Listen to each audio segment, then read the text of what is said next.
anybody can buy Bitcoin, but there's a lot of people that don't run half marathons. So Yeah, it's yeah. like you can do it, but you probably won't do it because Yeah. it takes a little work.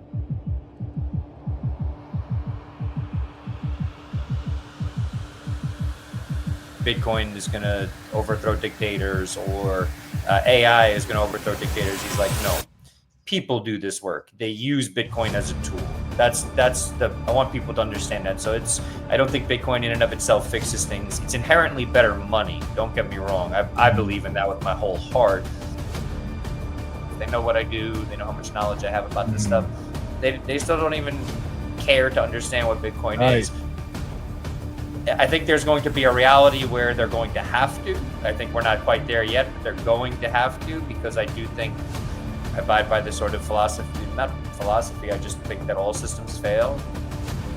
The current fiat system is going to go through its period, and there's going to be a reality where you're going to need to figure out Bitcoin and using it. I think at that point it'll probably be a lot easier to use because there'll be more of a demand for it.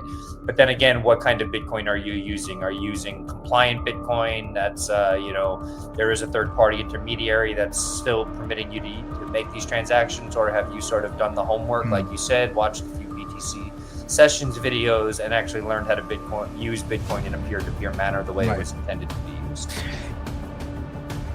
Bitcoin is fixing a lot. It no question is fixing a lot. Fiat currencies are theft. They are constantly devaluing your time and energy.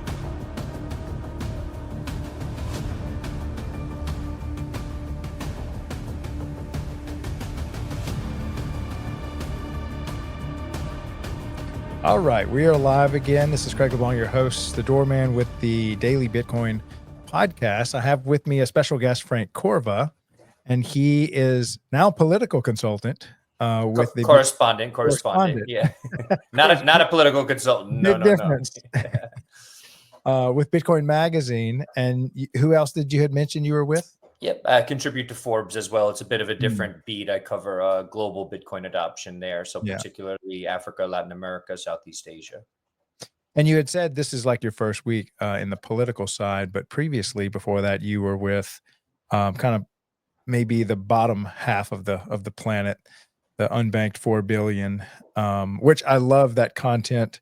I remember when I founded the Bitcoin Daily show on Spaces, I had a show with a guy named James, and his whole show was dedicated to Bitcoin at the frontier. And he would go find these little pockets of Bitcoin ecosystems in the farthest corners of the world and just bring them onto the show. And they would just kind of and I loved that part. To me, that's where Bitcoin shines the most, because it can empower people that are pretty much powerless compared to what we have.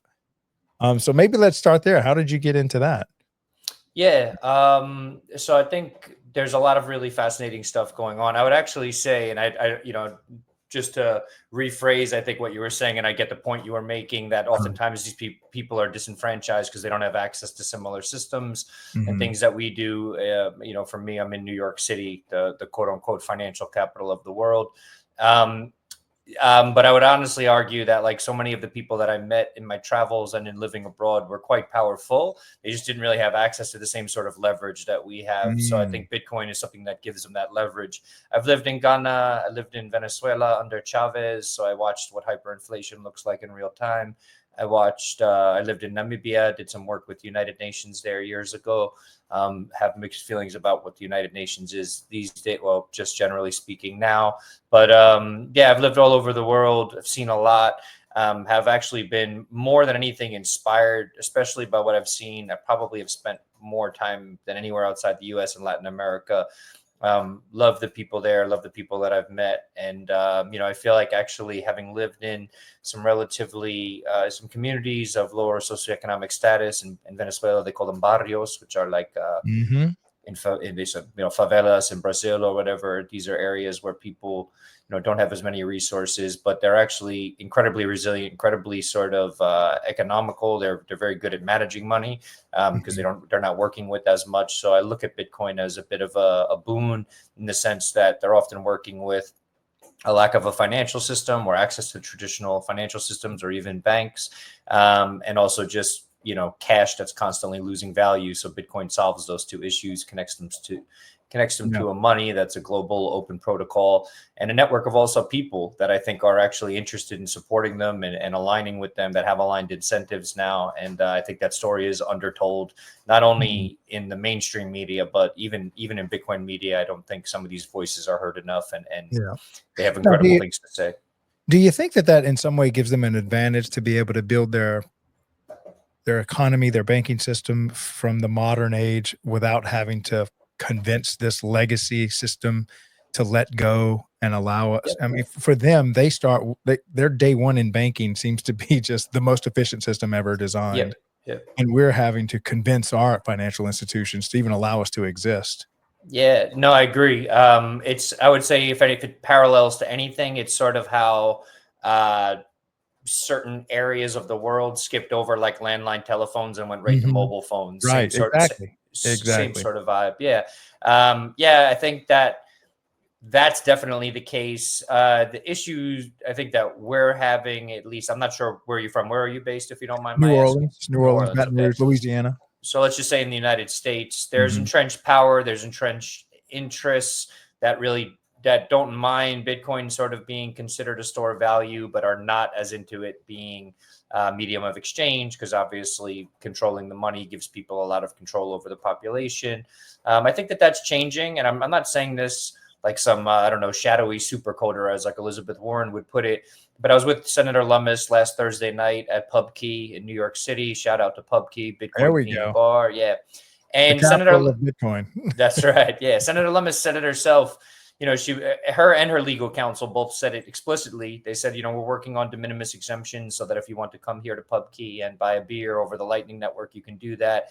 And Gillibrand, credit to her as well. The Lummis-Gillibrand bill that I think was proposed 2 years ago included that sort of language, that there'd be de minimis exemptions. You could spend, upwards of maybe $300, $600 without having to pay capital gains taxes on that.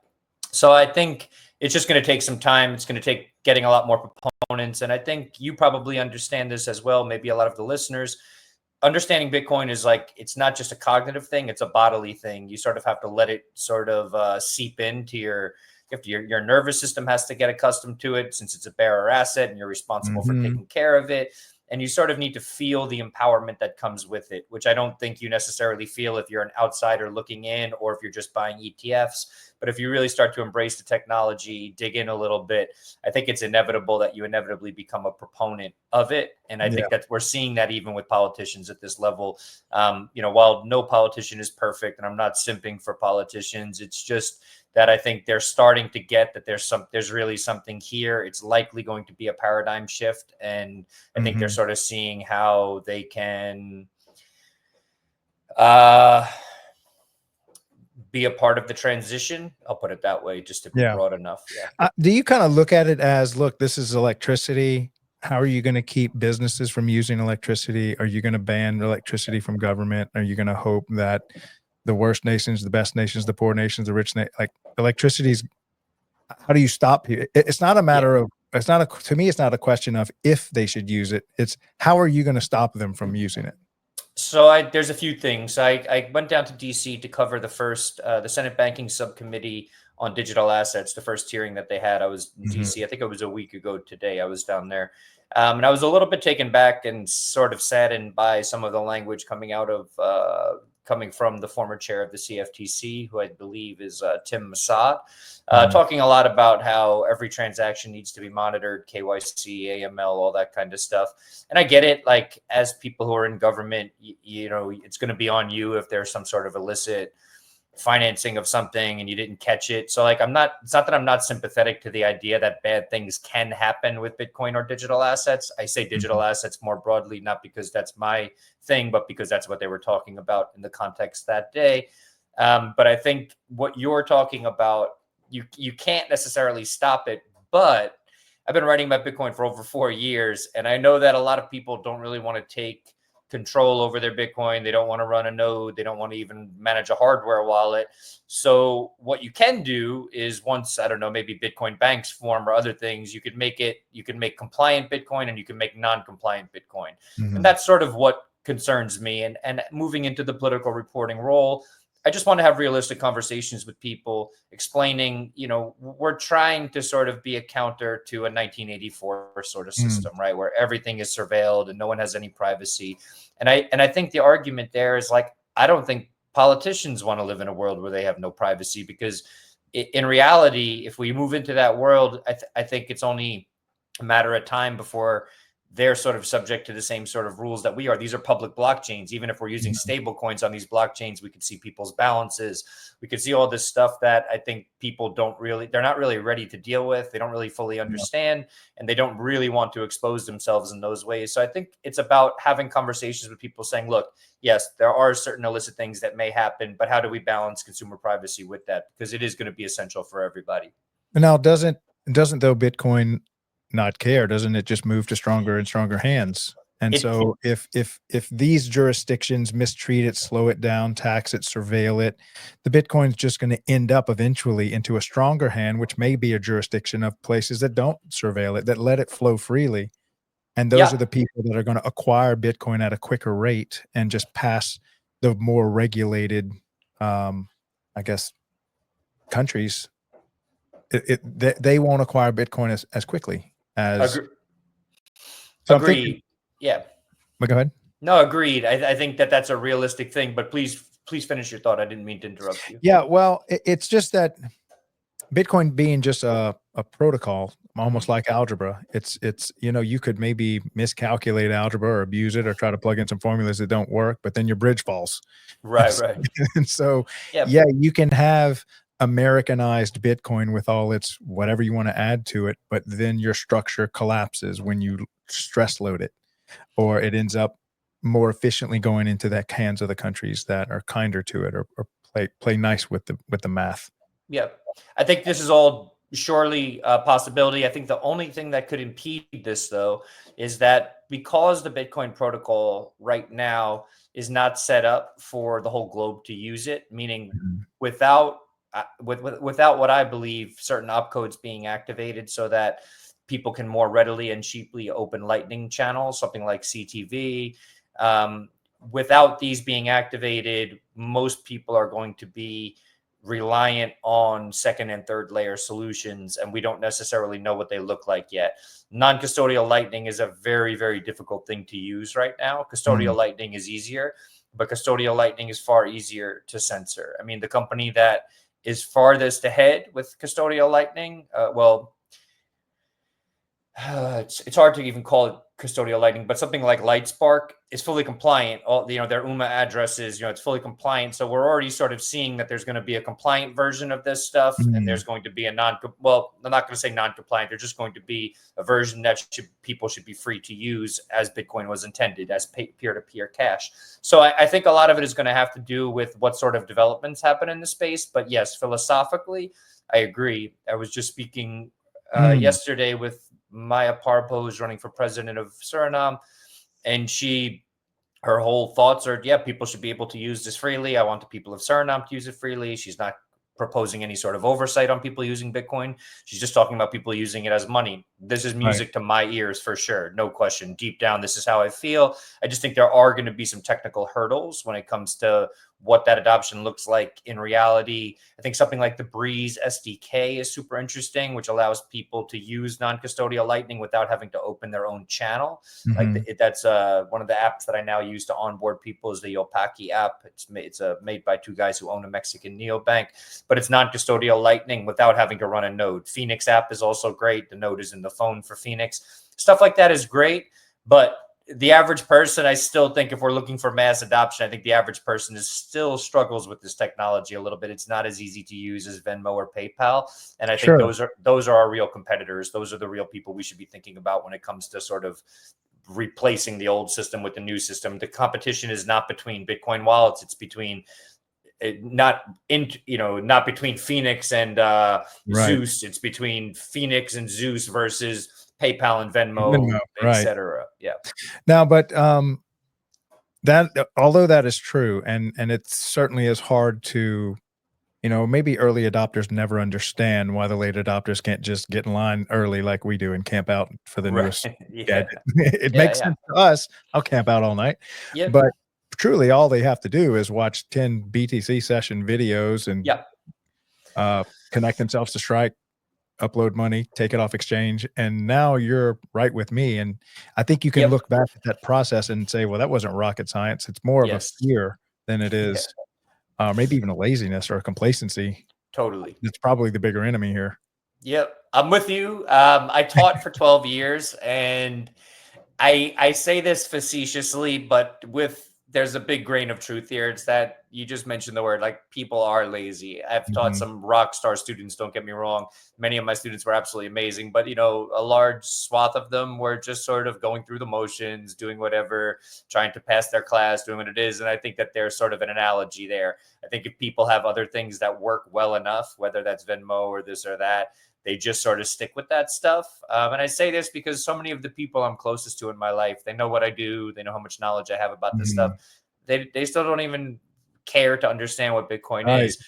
I think there's going to be a reality where they're going to have to. I think we're not quite there yet, but they're going to have to, because I do think I abide by this sort of philosophy, not philosophy. I just think that all systems fail. The current fiat system is going to go through its period, and there's going to be a reality where you're going to need to figure out Bitcoin and using it. I think at that point, it'll probably be a lot easier to use because there'll be more of a demand for it. But then again, what kind of Bitcoin are you using? Are you using compliant Bitcoin? That's, there is a third party intermediary that's still permitting you to make these transactions, or have you sort of done the homework, like you said, watched a few BTC sessions videos, and actually learned how to use Bitcoin in a peer-to-peer manner the way it was intended to be used?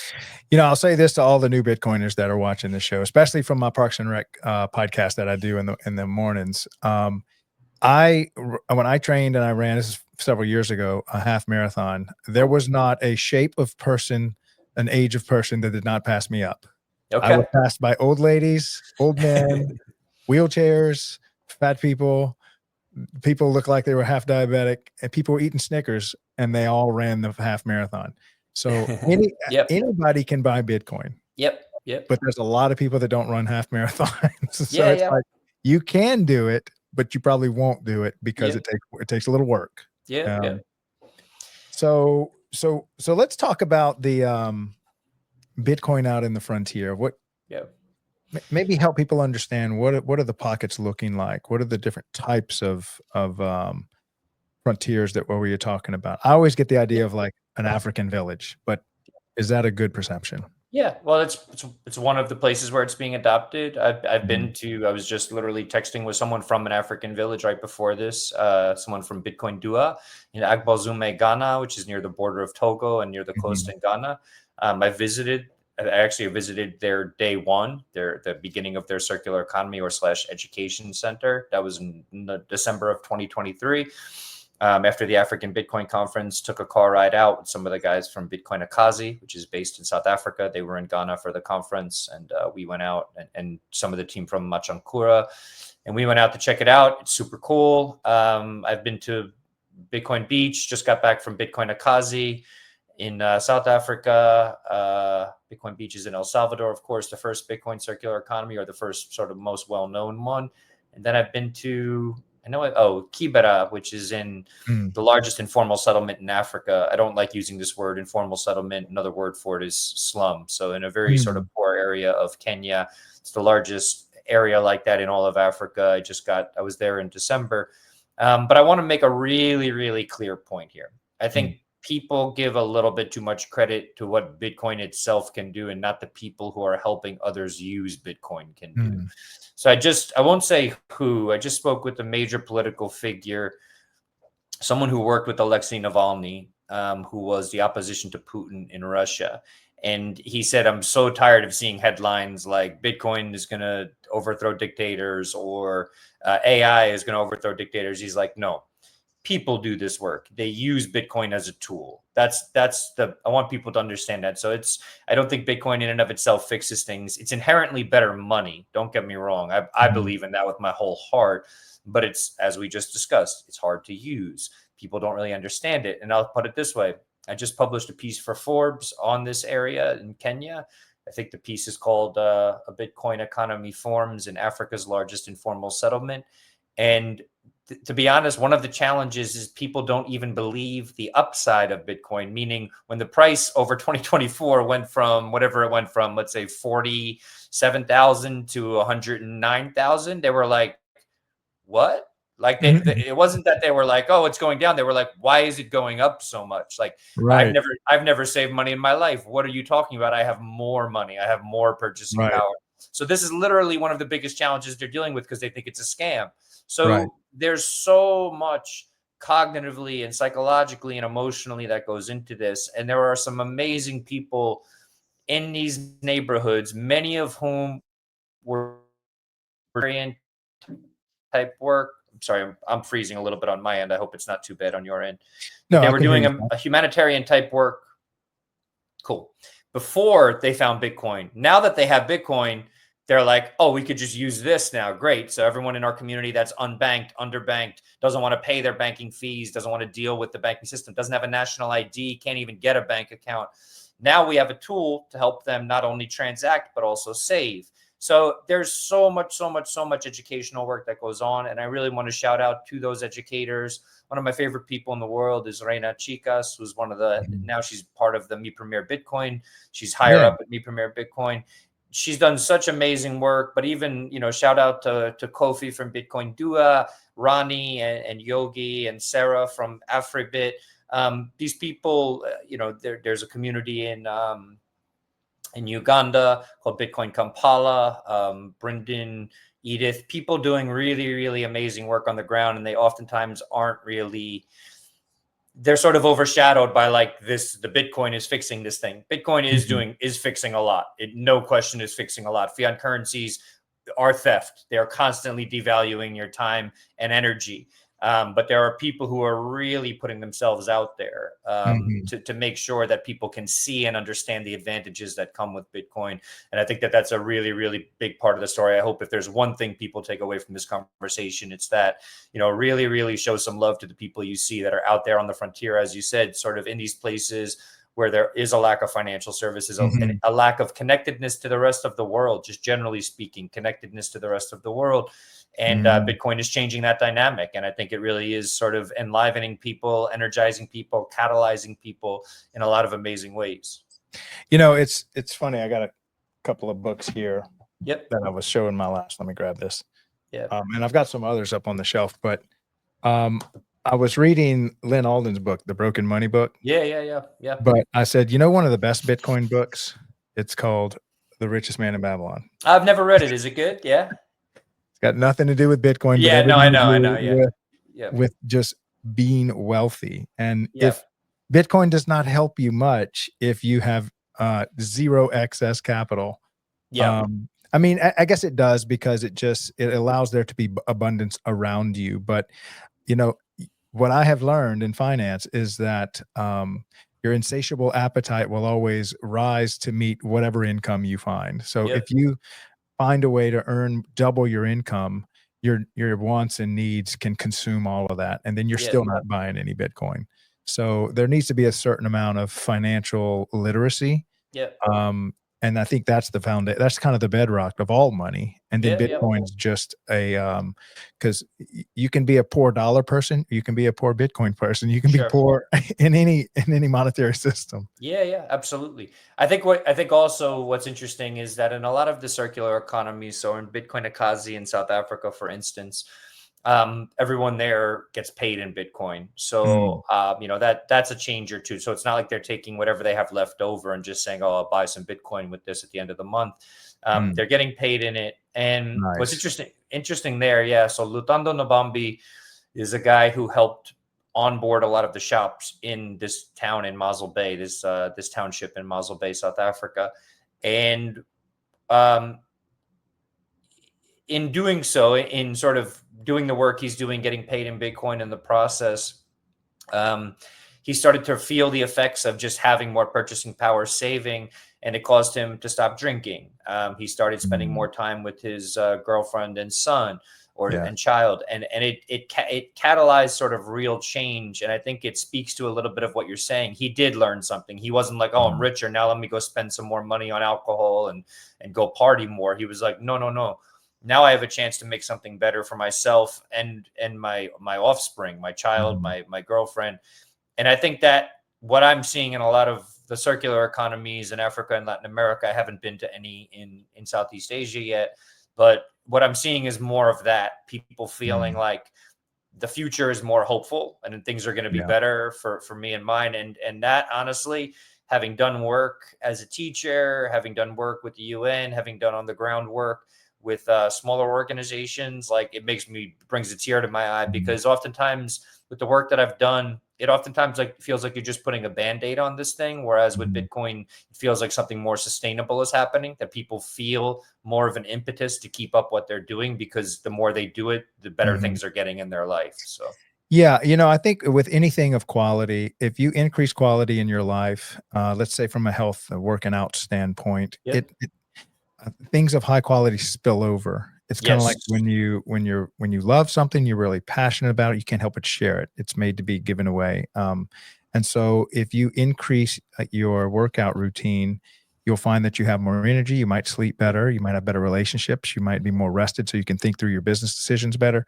And so Bitcoin is just one of those quality things that if you introduce it into your life, you're going to find other things improving, just like if you were to introduce a healthy diet into your life, you'll find other things improving. So, Bitcoin, much like any good habit, it's just a good financial habit. It forces discipline. It creates a what they call a long time preference. Am I saying that right? Preference. Yeah. Low time Yeah. preference. Low Yep. time Low time preference. preference. Yep. Um, Yeah.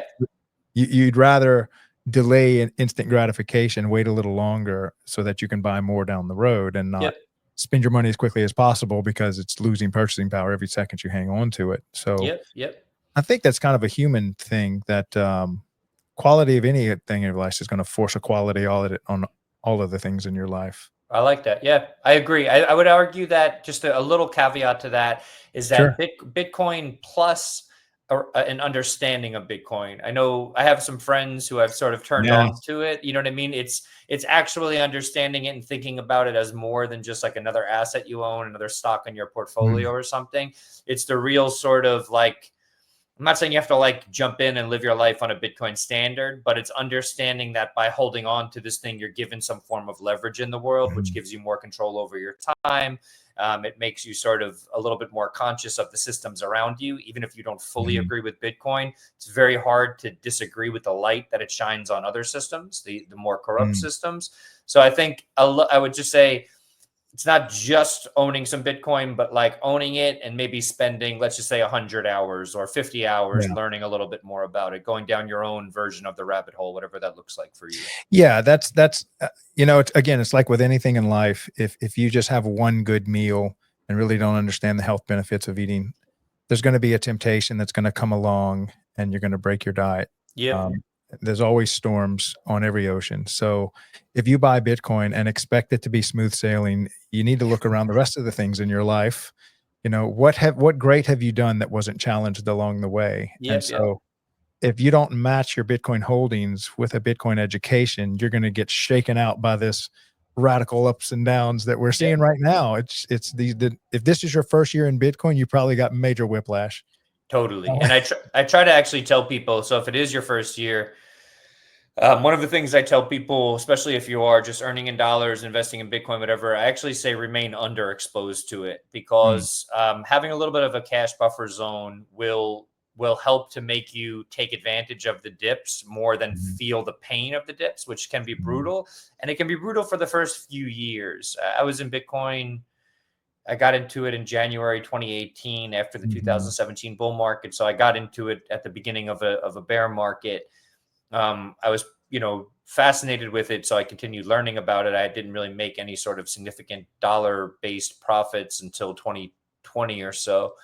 But because I was fascinated and sort of believed in the tech, it pushed me through. But even still, during 20, I think it was the summer of 2021, when everyone thought we were just going to rip all the way through that summer into November of 2021, and then the mhm, price crashed from like 60 something thousand to 30,000 over like a week or two. mhm, It physically hurt. I wasn't sleeping well. Like, it wasn't pleasant. So I try to mm, tell people, like, dollar cost averaging is great. I wrote a piece for Bitcoin Magazine mid January when the price was at about 96,000, called "Don't Buy the Bitcoin Dip." Yeah. And people thought that that was like heretical.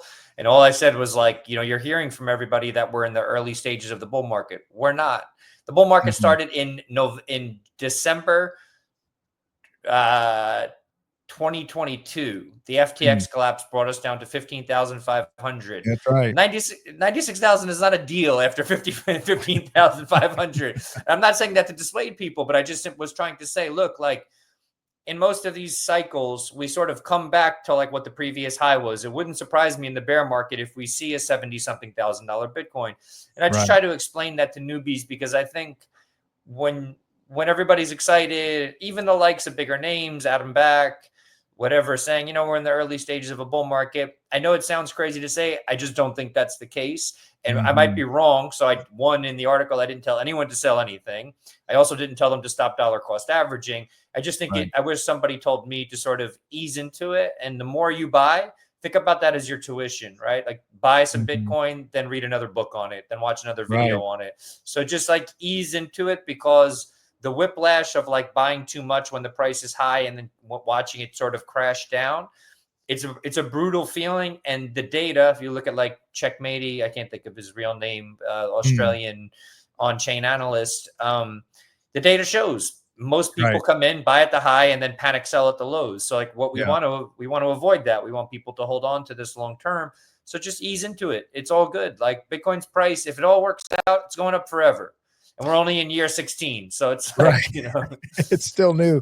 yeah. Now, did you ever in your journey, did you ever play around with any of the altcoins or shitcoins or anything like that? Yeah, in the beginning, it was funny. It was the night someone described to me what Bitcoin was, they were describing, actually, they were telling me about XRP, Mhm. describing it as if it were Bitcoin, like this Mm. decentralized protocol, blah, blah, blah. So, yeah, when I first got into it, it was that stuff.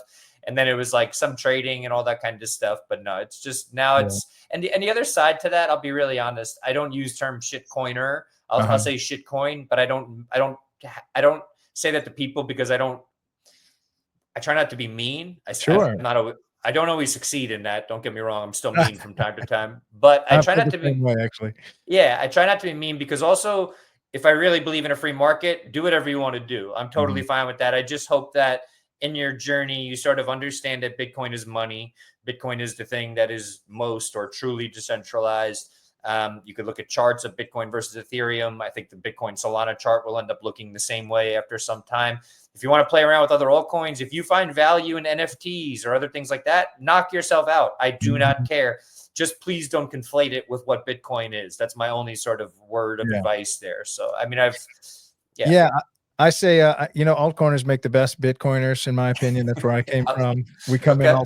all torched from, our Okay. Yeah. Yeah. uh, losing all kind of stuff. And to me, the best lessons in decentralization, commodity versus security are buried in the altcoin community. Yeah. Yeah. You Yeah. learn the hard way what decentralized means. Yeah. Very Yeah. bad. Your tuition's just more expensive over there. 100%. 100%. Um, Yeah. so now, do you think, what's your thoughts around like the stable coins? It would seems like in some of those other environments that a lot of these poorer countries just want dollars, digital dollars that stable coins offer. Is Yeah. that a hindrance to Bitcoin growing up in the means of exchange category So just because of its stability? I can answer this. I'll answer this in two ways. I just wrote a piece on this. Mhm. Um, I'll answer it from a philosophical standpoint, and then I'll answer it from a practical standpoint. So, philosophically, my issue with stablecoins is that Bitcoin was founded or came into the world in January 3rd, 2009. The white paper a few months before that. It was in the first block. We have it etched into that block. We inscribed Chancellor on the brink of bailouts. Bitcoin was created to be an alternative to the dollar, to fiat currencies, because banks were abusing that, bailing out some of the worst actors in the world. Mm. So this idea now that crypto, quote unquote, is going to be the biggest sort of proliferator of fiat, it sort of blows my mind from a philosophical standpoint. I'm like, how far have we fallen? You know what I mean? We Mm. have this new tool. It's amazing. It's supposed to be a counter. It competes with the dollar as money. How far have we fallen? On a practical level, I will talk about it differently, though. if people feel more comfortable using digital dollars, Tether over Bitcoin, I'm no one to judge that. I use dollars all the time. I have all the privilege in the world living in this country. So I have a bank account. I keep a cash buffer against my Bitcoin so that I could deal with the volatility. I'm not all in on Bitcoin. I don't have that privilege, to be honest. There's many reasons why I'm not all in on Bitcoin. Most of it is I have certain expenses that I need to meet, and I haven't been in Bitcoin that long where like my buying basis is so low that I could just never worry about the price. So from a practical standpoint, they're fine. I don't care. I have mixed feelings about Tether coming to Lightning through Taproot Assets because, like we saw when the Ethereum merge happened, USDC and USDT said they were only going to honor their obligations on one side of that chain split, which means that if Bitcoin were ever to go through another hard fork, there's going to be a Tether fork and a non-Tether fork. That frightens me because if the Tether fork also has bigger blocks and other things that could harm Bitcoin security, that frightens me. Do I think that we're going in that direction? I don't. Still something to keep an eye on. So practically, stablecoins are fine if that's what you want to use and you're after dollars. To be honest, that's what the market shows people want. So I'm no one to say that this is what they should or shouldn't do. Philosophically, I have an issue with them, and I think, unfortunately, some people will learn the hard way when their stablecoin accounts get frozen or something like that, that stablecoins are not Bitcoin in terms of being quote unquote permissionless protocol, permissionless technology. Stablecoins are not permissionless technology. Bitcoin is permissionless technology. There's a very, very stark difference there. At the same time, I'm not going to pretend Bitcoin's volatility doesn't exist. Bitcoin's volatility is relatively brutal compared to most assets on planet Earth. So if people want to use stablecoins to hedge against that or whatever, be my guest. Like I'm not practically, I'm never going to sort of tell people what to do or not to do in that sort of scenario. Right. But I mean, essentially, at least from an investor mindset, I would always encourage someone to buy something rare over something that can be printed. No question. As just sound advice. Yeah. Deal with the volatility because it's almost like the price you pay for not being constantly debased. There's a give and take on just about everything. Can I ask you a question though? Can I push that? Yeah. So absolutely. Don't you feel like that comes with? So you have a framework for this. You even understand what the term debasement means. If I were to say that to my mom and sisters, they'd be like, what are the basement? Like downstairs? What are you talking about? So do you feel like sometimes it sort of requires this understanding of central banking, of the way financial systems work? Do you feel like that's a little bit? So I would, to me, that would be too complex for whoever I'm explaining it to. I would say you need to move from short time preference to long time preference. If you have a long time preference, would you rather hold a few Bitcoin and be able to buy a house later? Or would you, out of fear of the volatility between now and then, would you hold on to something and that's visually safe and pleasing, but be able to buy a quarter of a house in 4 years? And I think it's a great analogy or a great example to sort of illustrate the value of Bitcoin. Yes. Well, and that's because a lot of times when you get into the technicals of finances and stuff, you lose the very people you're trying to bring closer. Yes. So if you can't find a way to say it's not about volatility, it's about, do you want to eat all the desserts right now, but you're going to deal with the consequences later. Totally. And now as far as the dollar is concerned, do you see in this, I guess, third world that, because that little volatility, if you've got a little extra cushion, it's fine. Still, it's volatility. But if you're literally living paycheck to paycheck, you can miss your rent because of some volatility. No question. Yeah. And I think there's different ways of dealing with that too. So it doesn't have to be Tether or stable coins the way they are. So if you have a Blink wallet, which is one of the biggest onboarding wallets, granted it's a custodial solution, they have the StableSat solution, which means they go sort of on the back end, they go long and short on Bitcoin to create a synthetic dollar. Actually, I think they can actually create a synthetic version of any currency by doing that. So for some people, they encourage that. Again, you're still trusting a middle person. With stablecoins, you're trusting a middle person as well. You're trusting Tether to come through on whatever dollars they're holding. I'm sure they are, but there's still a trade-off there. Otherwise, I think the volatility, it has proven to be brutal. The other thing I will say, I won't say who, but people from the circular economies where people do get paid in Bitcoin. There are periods when like the bull market is raging where I know that they sell some and they keep a little bit of cash, just because when you're getting paid in Bitcoin and you're barely making enough to pay your rent as it is, if Bitcoin's price drops 20% and now it's an issue to pay your rent, you're just adding more stress to your life by not being, let's just say, practical and just having a little bit of a cash buffer zone, let's say.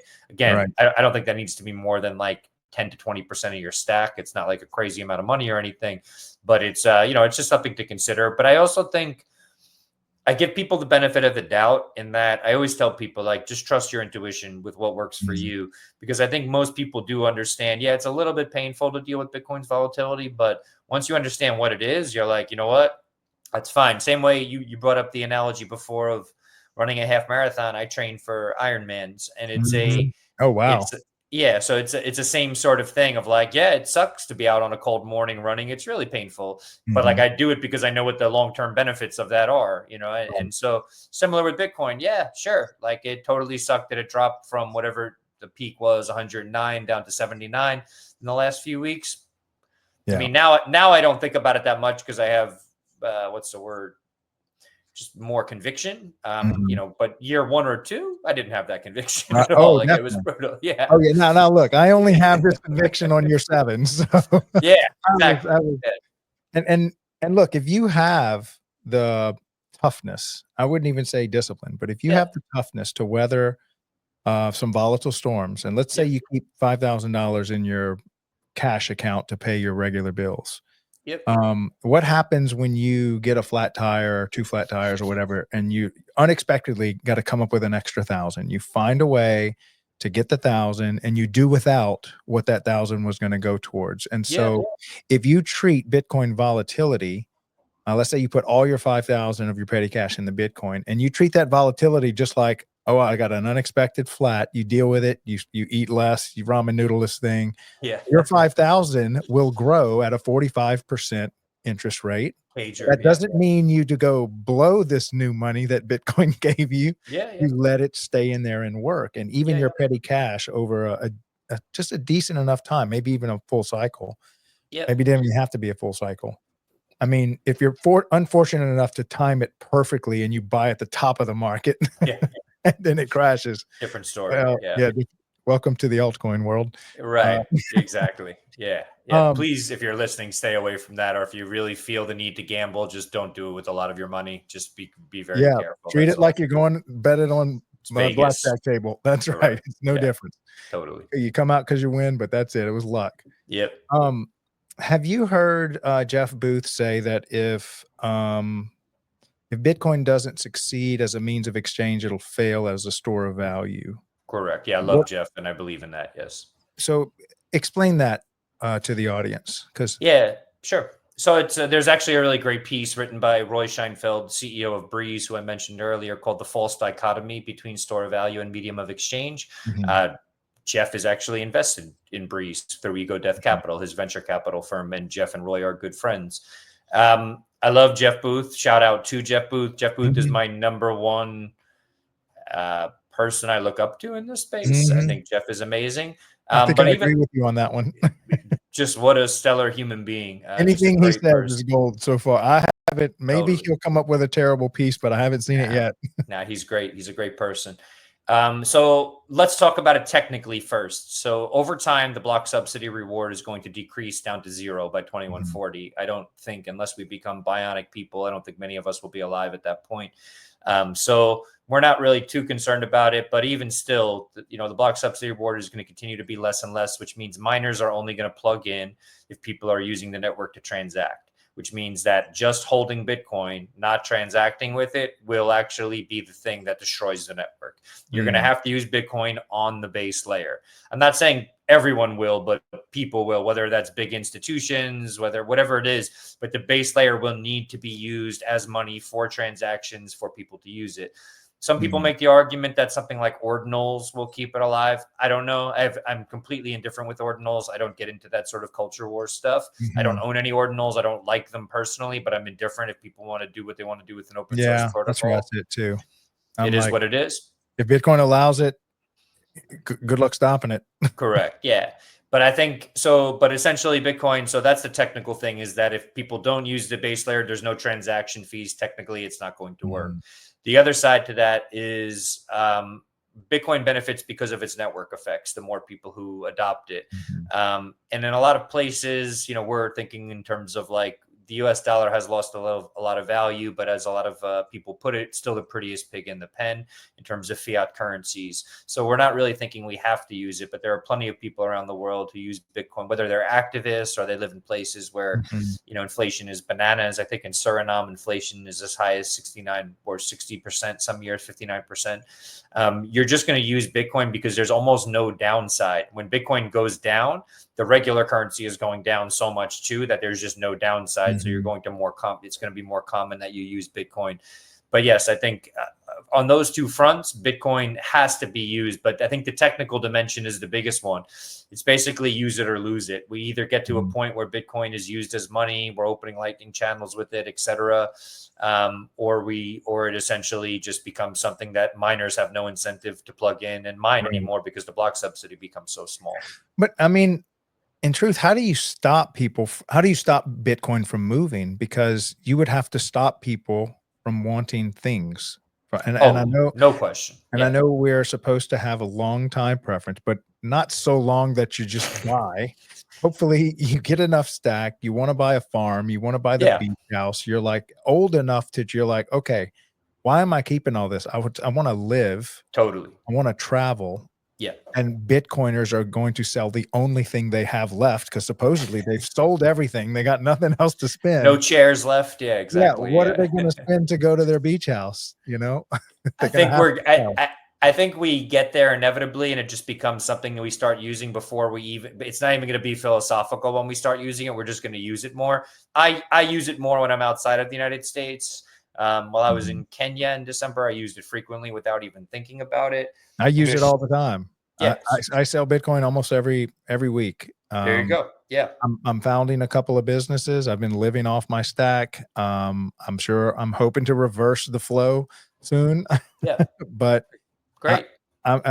When you start thinking like, look, the only thing I would sell Bitcoin for, at least at this point in my life, is just time. If I need more runway, if I have an idea and I want to invest in something that I'm passionate about, to me, that's rarer than Bitcoin. Time and your passion. 100%. And I think more people should look at it that way, because I think otherwise we just start making Bitcoin like this holy sacred object, like a religious artifact. And I don't think it should be looked as a valuable. Yeah. It's not more valuable than your soul, than you, than your, you know, go risk it, do something great. If you lose your Bitcoin, I mean, you're about to lose your life anyway. You're not going to live forever. So you just can go for it. Let Bitcoin be the fuel behind your next venture. But you brought something to mind, if you don't mind if I share it there. Yeah. So I use Nostr quite frequently, and I do, you know, zapping there and all that kind of stuff. And I'm always sort of like, what if I zap too much? What if I lose all my Bitcoin zapping or blah, blah, blah, you know, like whatever. And it's weird because like I never really think twice before I zap, but my stack of Bitcoin in the wallet I use for Nostr continues to go up. So I almost feel like the more generous you are with it, or the more you sort of like are free to sort of spend it and let it flow, it almost sort of works out in this weird way where it works to your advantage. And I'm not saying to be stupid about it. If somebody is shit posting and you're giving them 10,000 sats for it, like that's on you. But just sort of letting it flow, being a part of this. I think Nostr, I call it the biggest circular economy in the world. So there's physical circular economies, and then there's digital circular economies. I think Nostr is the biggest digital circular economy for Bitcoin. But I think, that's it. Like, Bitcoin is not this like religious artifact or holy artifact that should just be kept and never touched and this and that. It's something to be used, and whether you're even if you're using it as a store of value or whatever, there's going to be some point where you want to release that value. Some people, if you're financially savvy, some people are borrowing against their Bitcoin. There's more apps that allow you to do that. Lava. There's going to be L2s that make that easier to do if you have like a centralized custodian like Ledin. Ledin is, I think, a legitimate company to borrow against your Bitcoin. The problem with that, though, is sort of you're still giving fuel to the fiat system. You're still sort of saying that this has value. And beyond that, you have to pay loans back. Loans are not magical things that disappear. So it's like, you know, keep these things in mind. So Yeah, and really, look, the best Bitcoin mine is right here. Totally. You can mine more Bitcoin with your brain than you can with any miner. I like that. Yeah, I like that. And so if you spend your Bitcoin, you've got a miner right here. It's a 4 exahash, and it can come up with some brilliant things and put 30 Bitcoin in your pocket. Totally. I'd say, work that Bitcoin miner. Don't be 100%. so stingy that you limit yourself to only your stack. Yep. There is no limit to human creativity, and you should Correct. unleash it. Um, Love that. anything else as far as that means of exchange that by the way, I love Jeff Booth. Every time he says, Same I'm like, here. I could literally just watch him and then do my next podcast on what he just said. Yeah. He's so I've gotten a chance to know him from some of the traveling I've done with Bitcoin Magazine, but in I was just in Abu Dhabi with him, and it was a great honor. I was hosting the live desk for Bitcoin Magazine there, and he came on, and I was just sort of blown away because he was, he's been such a teacher to me over the years, not personally one-on-one, but just listening to his words. And at the after party at that event that night, I was just sitting there, sort of soaking things in, just genuinely feeling grateful for where I was and what I was doing. And Jeff came and sat down next to me, and he's like, "Hey, you're free to talk." I'm like, "Yeah, Jeff, whatever you want, Jeff." Of course I'm free to talk. And it's funny, I think we sat and talked for 4.5 hours. Neither of us got up. We just got into a deep conversation. And what I love about Jeff is he doesn't need to spend that kind of time with someone like me. Like, there's plenty of people at this after party that he could be speaking to, but he's not even looking around the room, seeing who he's missing. He's completely present to people. And I think what's most special about Jeff is I've met a lot of people who are quite brilliant. And Jeff is a certified genius, no question. I've asked him as much, and he's reluctantly told me that he's been tested and he's very intelligent. But I don't think that's the best part of Jeff Booth. I think his empathy and how much he actually cares about other people is what makes Jeff such a compelling character. Or let's say it's the synthesis of his intelligence and his empathy. I think it's one of the rare. He's one of the people I've met that just has this rare blend of the two, that when you're around him, it feels like you're in the presence of like a saint or something like that. He's just this amazing character who wants the best for all of those around him. I've seen him deliver speeches in smaller rooms, and he gets emotional quite frequently, but not because he's sad talking about this or that. He just, I think because his brain is so powerful, that he's such a creative soul, that he sees what Bitcoin is, and he understands that most of us can't even understand really what it is and what it means, that it just brings a tear to his eye that he gets to live through this period of human history and be such an integral part of it. So yeah, there's a he reminds me of this poem. It's my favorite poem. It's If by Rudyard Kipling. I don't know if you've read it. It sounds familiar, but please. Yeah, so there's a part of it. Let's see. I'll read a little part of it. Yeah. If you can talk with crowds and keep your virtue, or walk with kings nor lose the common touch. And so one thing I've learned about just why wisdom that you can get, and you see this with very smart people, very smart engineers, they can get so deep down the rabbit hole and lose their common touch. They lose touch with the common man. And they're unable to convey complex ideas in a simple way. And it actually takes more genius to make things simple than it does to make things complex. And so I'm sure that you could have probably seen Jeff's arc as a young man, to where he went down the rabbit hole, spoke this complex language, and came back and went through the hard mental exercises of simplifying the complex. That's what I appreciate about Jeff. And when he actually came on our show a couple of times. Nice. And we were just a tiny little show when he started. And I find that the greatest masters along the journey embrace humility. Totally. And maybe it's because, and he's the first to tell you, Bitcoin will humble you. And so 100%. And I think the biggest lesson anyone can learn in this space, with all the whatever shit talk on Twitter and all the whatever, have fun staying poor and this and that. Like, if you could just take a deep breath when you want to post something like that or say something like that, take a deep breath, have a what would Jeff Booth do moment. Or I mentioned Reina from Me Premier Bitcoin. She's just a kind soul. And there's plenty of kind people like that. Just take a deep breath, let the ego go for a second, and just sort of say, like, hey, like, what would I say to this person if I were standing face to face with them? Like, I wouldn't talk to them that way to their face. So let me not do that here. And I think that humility, humbleness, lack of ego, all that kind of stuff, it's one of the biggest lessons I wish people would learn. That, you know, the antagonism and a lot of these sayings that sort of, you know, people say to people who don't understand. I don't know. To me, it seems like they dissuade more people than they invite people in. And ideally, Bitcoin should foster symbiotic relationships in our life, meaning if we have aligned incentives, we should be working together with one another, not beating each other down and, you know, letting our egos drive what we do. So, I mean, I think it's beautiful that Jeff's company is called Ego Death Capital. I think he's the embodiment of that. And I hope more people, if you're not familiar with Jeff's work, I really hope you, you know, please familiarize yourself. Yeah, everything. I'm actually my first introduction to becoming exclusively Bitcoin was Robert Breedlove's Sailor series and then Booth series. And I kind of knew who Sailor was a little bit, but I had no idea who Booth was. But man, that was my first introduction to Bitcoin was the Sailor series. You know, I find that actually this was some, I think I was reading a book about leadership in the Navy SEALs. And one of the guys was asked which guys make it and which guys don't, like what are the traits?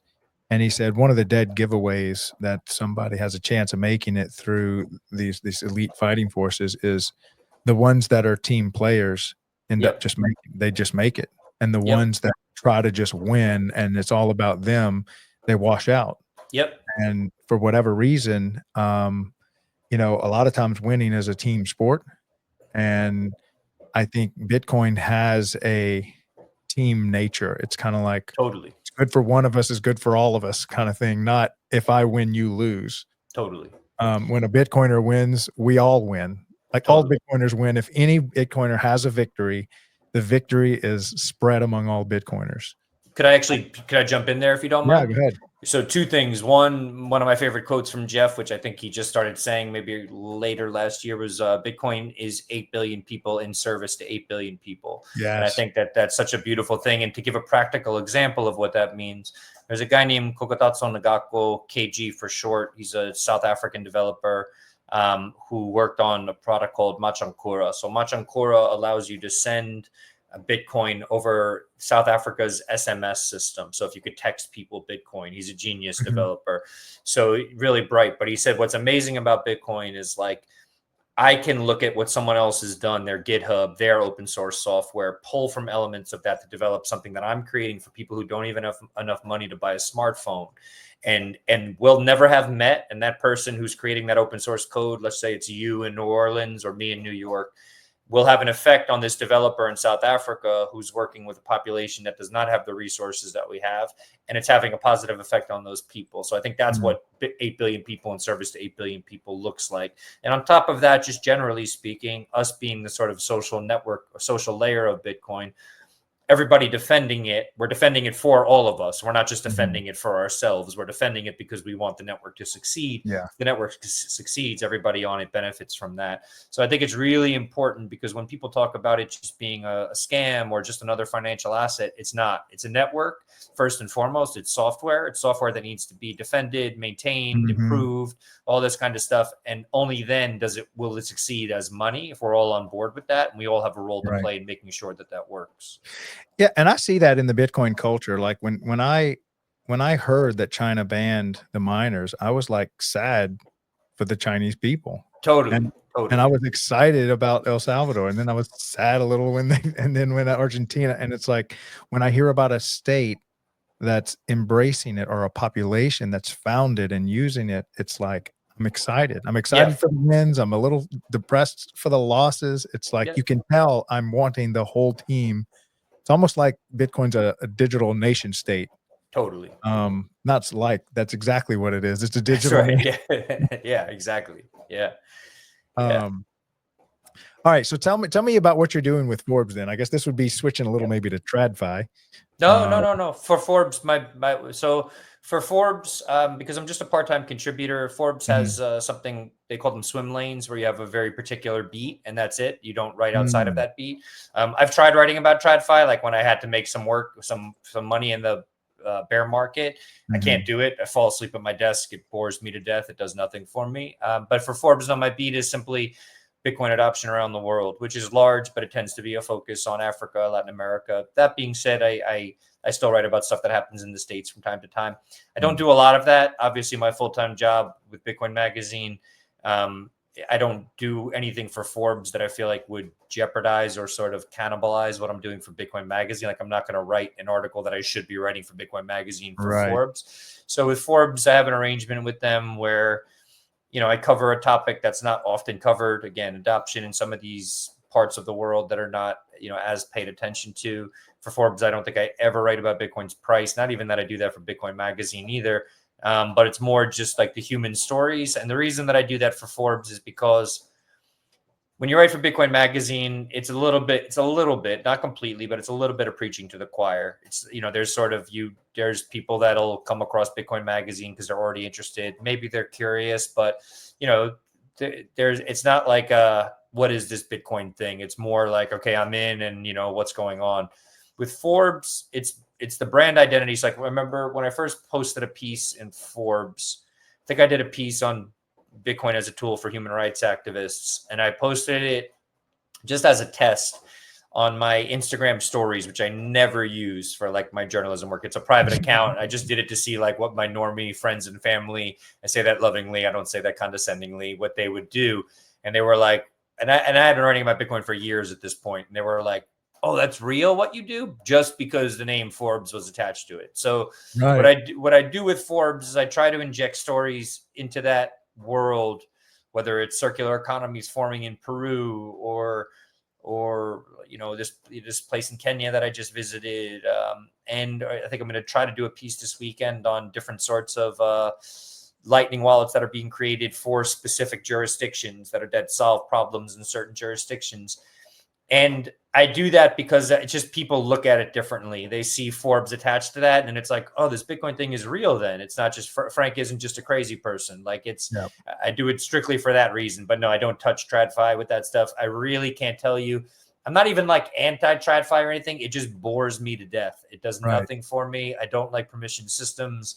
So when I write about Bitcoin, I feel animated, and not even everything about Bitcoin. If you ask me to write about the Bitcoin ETFs, which is sort of a crossover into TradFi or whatever, or just price or something, it wouldn't do a lot for me. Like, my focus is primarily like, what does Bitcoin do for people? How is it helping people? And also, what sorts of brilliant people are working on Bitcoin? When I profile founders of companies and stuff like that, I tried to sort of really tell their story and explain, this is a really amazing human being that's contributing to the network.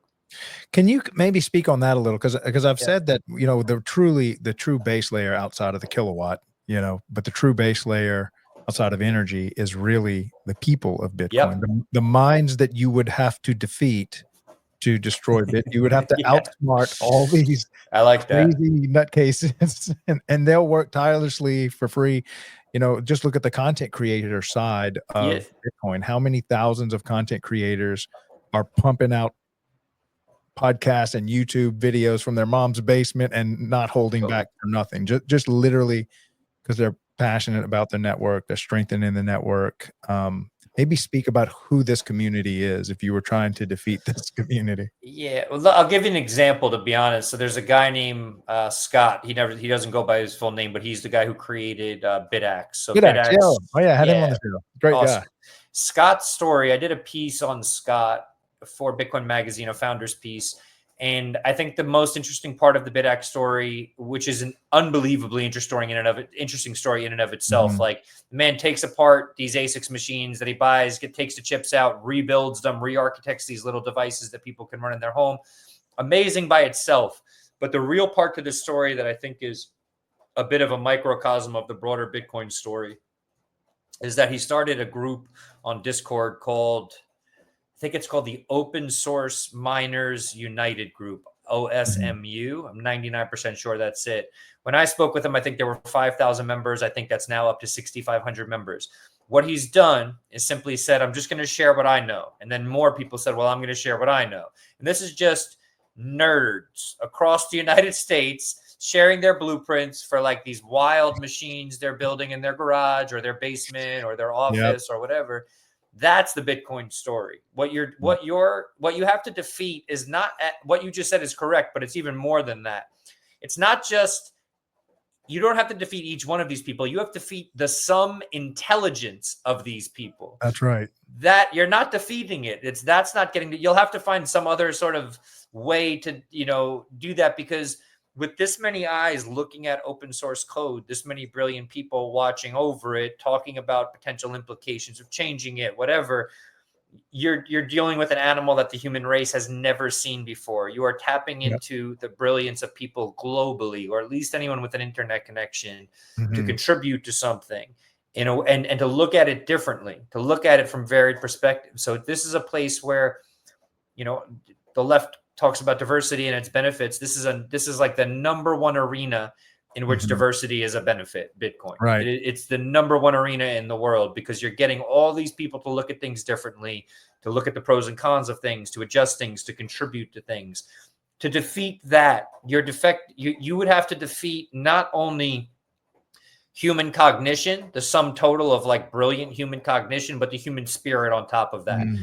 To you, I say good luck. Right. That's it, like, well, and the thing is that the people that would wage war on this, it really is a super tiny target. We are insignificant compared to the massive legacy systems that are much easier to rob. If you've got this quantum computing, super AI that can just steal money digitally, why would you attack the house with 40 Navy SEALs resting in it? Like, go find grandma who's got a mattress full of money and she can't defend it. Pick a bank. Like, it would be so much easier to get a couple trillion from a bank than to try to try to hurt all the computer programming geeks that want to build on this thing. They're so much more capable of an AI quantum computing attack and surviving it. It's not that AI quantum computing won't take Bitcoin down. They will definitely be the last man standing. I hope so. I've heard, just to be fair, I've heard inverse analysis. Like Alex from River has said, Goldman Sachs and these companies have sort of lines of defense against quantum computing, whereas Bitcoin, you defeat the hashing algorithm, things would change. My only thought there, and I think Alex would say this as well, is just, I think generally speaking, again, everyone in the world looking at this, paying attention to what's happening. Granted, things could be happening undercover with advancements in quantum computing that we don't know about. But with everybody in the world looking at it, and I would say that the longer it doesn't take over, the longer people who are involved with quantum computing are also going to be Bitcoiners, and they're going to want to preserve Bitcoin. So I think that that's also going to inevitably become a piece of the equation. But the other side to that is the algorithm can be changed. We can agree on an update that would be quantum resistant. And I think that that's the part that doesn't often get talked about. People talk about how difficult it is to find consensus. Well, tell people it's existential, and very quickly you'll sort of find consensus, and things will change. When the Titanic's going down, it's easy to get consensus to get off the boat. Correct. Exactly. On water, I don't know. Are you sure that's a hole? Yeah. let me show you this hole. Yeah. Man, well, this was fantastic. I can't believe we've already gone over an hour. Just ripping. Yeah, we'll have to do this again. And if there's anyone else that you think might be a good fit for the show, I'm really just now starting. I told everybody, look, be patient. I've got a design team, and I've got a couple of content distributors that are working for me. I've actually got another podcast that we're building a media company inside Parks and Recreation as an industry. Okay. And we're the only media company. So imagine if you were the only content creator for Bitcoin. That's how I feel over in Parks and Recreation. Okay. And so a lot of my listeners come from, I always talk about Bitcoin. And so I always encourage them to learn more about it, kind of find a way to work it into my conversation with them. Cool. And so I have a lot of municipal government people that are coming to learn Bitcoin through my morning podcast for their community. And so we get a lot of people that I find they're super open to it. And look, for those that are listening, don't give up speaking about Bitcoin to people that you know. If people are kind of brush you off, that's not your target market, just move on to that next one. Because anybody that you get into Bitcoin, maybe you can speak to this. Anybody that you get into Bitcoin, they will be so grateful within a couple of years. All the people I've gotten into Bitcoin, like introduced me like I'm like I saved savior. Yeah. Drowning, and I saved him. Yeah, that's funny you say that. But look, before I forget, to the question you asked someone else that'll be interesting to have on, It's one thing to talk with me about my observations and what's happening in Africa or Latin America, wherever. Who I would recommend is a guy named Brendan Mwine, who runs Bitcoin Kampala. Okay. Well, I won't say runs because that sounds a little bit too hierarchical, but he started Bitcoin Kampala in Uganda. Brendan actually also helps to raise funds for an orphanage that I think takes care of 70 kids, and the whole orphanage runs on Bitcoin. The teachers get paid in Bitcoin. The people who come and repair the orphanage accept Bitcoin as payment. The food vendors accept Bitcoin as payment. This is a very underreported story. I wrote about him as part of a piece I wrote for Forbes, and he's a good friend as well. So if you do get a chance to reach out to him or need an introduction, I'd be happy to introduce you, because he's a great guy. And he's also an athlete as well. We've run together as well, so you could dive into that with him too. Oh, nice. Any closing remarks for my audience? Any last message you want to leave? Just want to say that I'm immensely grateful that you asked me to come on the show. I've been doing this for a while, but I never does this blow my mind that anyone would care what I think about any of this stuff. So I want to say thank you guys for listening. Thank you to you, Craig, for having me. And I think the big thing from this, just take away, heavy on the stay humble, stack stats parts. The first part, the stay humble part. Think about Jeff Booth. Learn. Try to be humble. Try to be symbiotic. Try to create relationships versus being antagonistic. And that even includes with people who are that might be unlikely proponents, as you mentioned. Some people from the community that you speak with in the morning. Oh, right. Parks and Recreation. Yeah, Parks and Recreation. Maybe you didn't expect them to come on board. For me, I now have to talk with politicians frequently. Most people tell me, "How dare you? Why would you do that?" It's like, well, they're people also. And They are.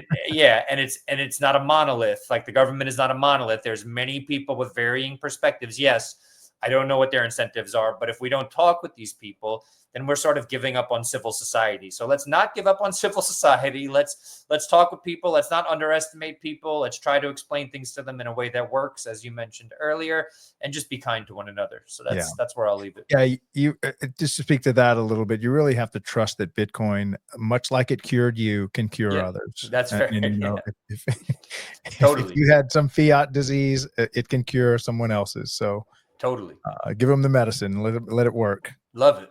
Well, thank you so much for coming on the show, Frank. I look forward to having you again. I'll reach out to you, and we'll have to do this another time. Appreciate that. Thank you, Craig. Take it easy, everybody. Thank you, Frank. All right. So that was Frank Corva. He is with Bitcoin Magazine. Great guy.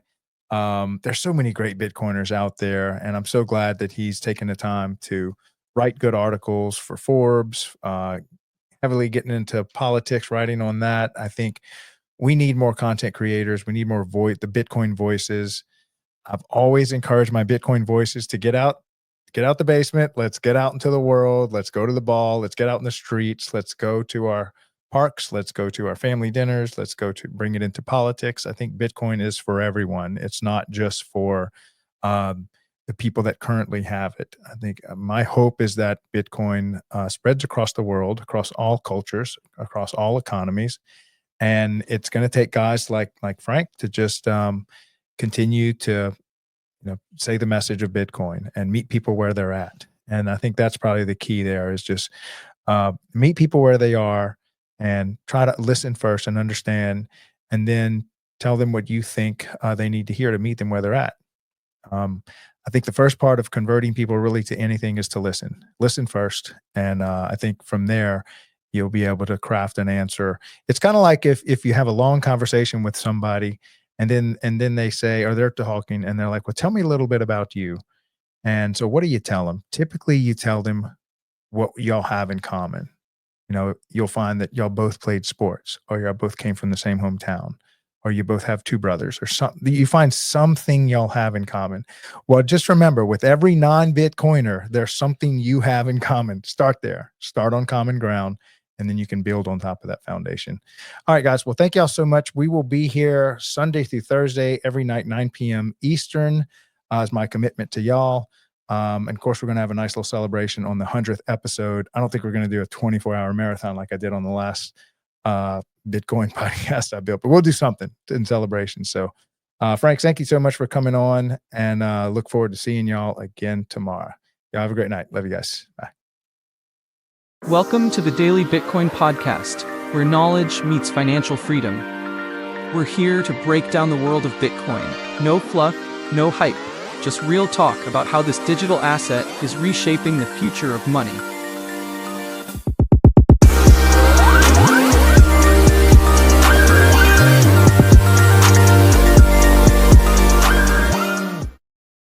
Inflation is stealing your purchasing power, but what if there was a way to fight back? Enter Bitcoin, the digital currency that empowers you to take control of your wealth. Ever wondered why your money doesn't stretch as far as it used to?